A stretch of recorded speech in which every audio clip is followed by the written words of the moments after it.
All right, gang. So if you're ready to start skipping, and again, I can't say enough about the benefits of skipping, but you know what is important is starting at the right place. You don't want to overload your system before it's ready for that.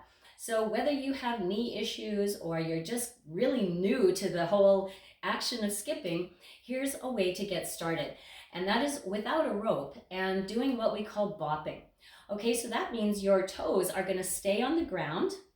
You're going to be in a well-organized position, so make sure you don't have your feet turned out and don't have them turned in either. Keep your feet parallel, and then keep your toes on the ground, and you're going to bop. See, I'm letting my knees be a little bit relaxed, and what I'm doing when I'm bopping is just bringing my heels off the ground. Now, what I want to think about when I'm bopping is up, up, up, up, up, okay? A lot of times people are thinking down and they're thinking about their landing. Don't think about your landing. Think about up, up, up, up. The other thing you need to do is develop your timing. So when we bop, we're going to slap. And this is going to help you get used to the rope, the sound of the rope being the time that you have to bring your feet off the ground. Okay, so you could do this for bouts of 100. Or wherever you can get to. If 100 seems way too much, that's fine. So you would just count yourself to 100, and then even if you feel like you've got lots more energy, take a little break. This is because we want to give the body just bouts of 100 and a break for purposes of adaptation. We don't want to overload the system. We want to just give it enough stimulus to start the adaptation process. So if you're feeling like you've kind of got that down, the other step that's going to really come in handy for skipping is the boxer step.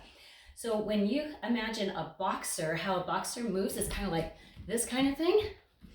So the boxer step is like a mini version of that. It's like foot to foot. So you're just going to bop from foot to foot. Your feet aren't leaving the ground, not yet. And then you want to slap.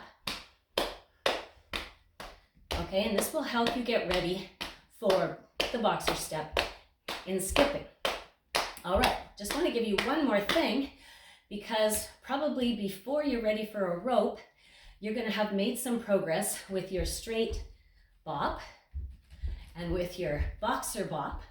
Maybe you want to just throw in some arms. Okay, here's the big rule about the arms. They stay close to the body.